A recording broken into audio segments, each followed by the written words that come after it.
Ryan Ritter, along with student athletes John Quiones and Chip Johnson. We'll have an opening statement from Coach, followed by questions. Thanks. Yeah, I mean, obviously, these things are never easy. Just telling the guys, this feeling unfortunately is going to happen to everyone in the country, with the exception of one. And it doesn't make the feeling any better. I just unbelievably proud of our guys. I think when you're trying to build a program, you don't know what year one is going to entail. And I thought through the course of the year, we continue to fight, continue to have grit. We had an up and down, had some adversity. But I thought the one thing about this group, they continue to put each other over themselves. And I think when you want to lay a foundation, you want to build a big time program, you have to lay the foundation. And this senior group, would we have liked to have some more wins? Would we like to have some more results? No doubt. We're competitors. But I think when you think of Mercer basketball right now, you think of grit, you think of toughness, you think of togetherness, and that's stemmed by our seniors. And two guys up here right now, I know there's nothing left in their body to physically give. And give credit to Chattanooga, really good basketball team. They won the league for a reason. Offensively, they were tremendous in the second half. So kudos to them, but not disappointed in our guys' effort by any means. Loved coaching this group every day, loved coming to the office, and ultimately, man, these guys are going to be successful life after basketball. Questions in the back? Coach, how big was it to have 25 points off the bench tonight? Yeah, I thought, really the last couple games, Brady Shoulders, Jack Quinones has been tremendous, and it hasn't just been a point production thing. It's been a mentality, it's been a defensive effort, it's been a 50-50. When you're excited to go to the bench, that's a great thing as a coach. Some of the best teams we've coached have had some of the best players that come off the bench. And that's big, because when you get down in a rut, it's 7-2 or it's 8-3, now you feel really good going to that bench. And that's exactly what these guys have done late, is give us great production off the bench. Thank you. More questions? Gene? And then we'll go to John. Ryan, you've done a lot of program building over the past 5 years. Really over the course of your career. Just how much has that changed, I guess, specifically since the pandemic? And how hard is it?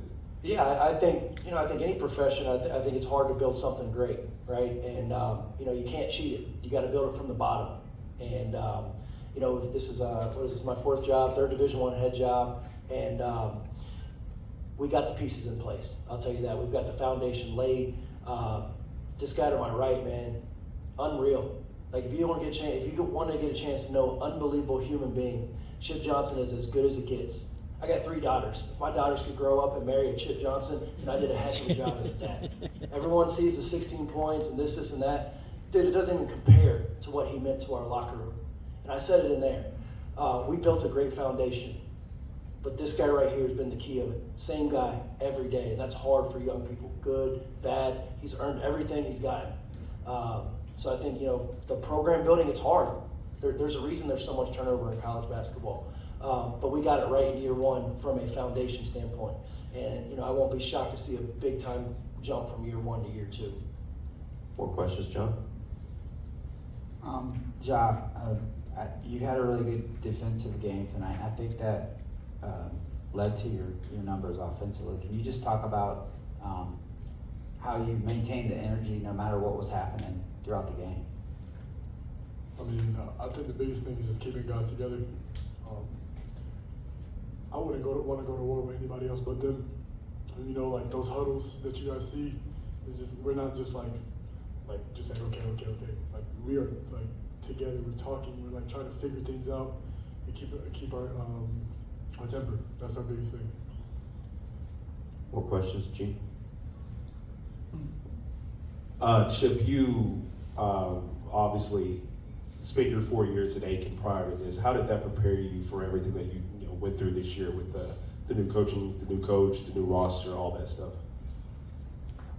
I would definitely say the program I was in at Aiken is definitely the same as right now. Me being the leader at Aiken, transforming into coming to Aiken, to Mercer, and just using what I know.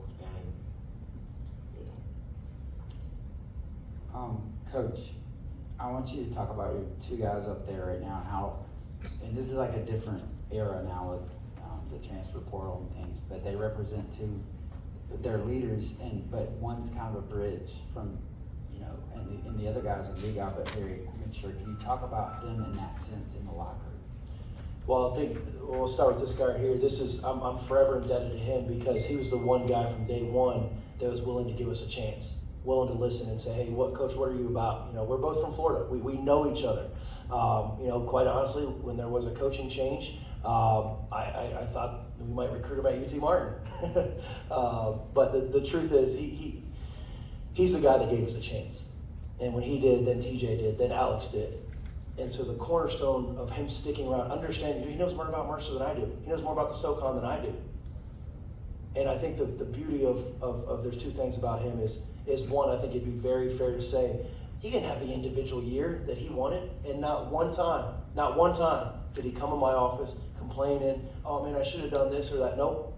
You know, Coach, how do I get better? How do I get back on the floor? How do I become a finisher? And it's a tribute to the reason he's played so many minutes the last couple of games. He's a fighter, man. He's a fighter. Most powerful thing he said to me is, Coach, listen, I'm disappointed this and that at times, but I love you, man. You're going to be at my wedding. Like, that's the relationship we have. That's hard when you're getting a DMP or 3 minutes. That's hard for young people. You know, people are telling them back home, you got to leave, you got to transfer. No, I'm committed to Coach. I'm committed to this team. That's a hard thing for a young person. That's hard. This guy right here, shoot, he was the first guy targeted in the portal. I'd be shocked if anybody recruited you harder than I did, Chip. And for good reason. He had one chance at this thing. He had one chance to get it right in Division I. And I think we all wanted to go further, but I think if you said, hey, did you get it right going to Mercer? Did they treat you right? Did you have an opportunity? Was it everything you thought it could be? I think you'd feel really great about his response. And so for these two guys, different paths, but forever grateful for the path they're helping lead for Mercer University. Any other questions? One more, time for one more, front row. All right, Coach, we've been watching you guys the past 2 days, and one thing that we noticed is just toughness. And what do you want to tell future recruits or anything watching your program on how tough you guys are going to be moving forward and getting this program? Man, I love that question. They know I love that question. And we said it from day one. Tough, together, unselfish. And that's what this thing's about. And I think we had spurts during the year where maybe we forgot that a little bit. When you're building a program, that happens. But I think if you look at the last 3 weeks of the season, you saw a tough, together, unselfish group. And, you know, we gave ourselves a chance to win tonight. We're up 3.5, and again, give Chattanooga credit, man. It's a really good team. But I think if you, in terms of recruits, if you want to come be loved on and be coached really hard and be a part of something special, the wins are right behind the corner. I mean, they're right around the corner. And we're going to retain a lot. We're going to bring good players in, and we're going to stay a little bit longer next time here. All right, Coach, to you and your players, thank you. Thank you.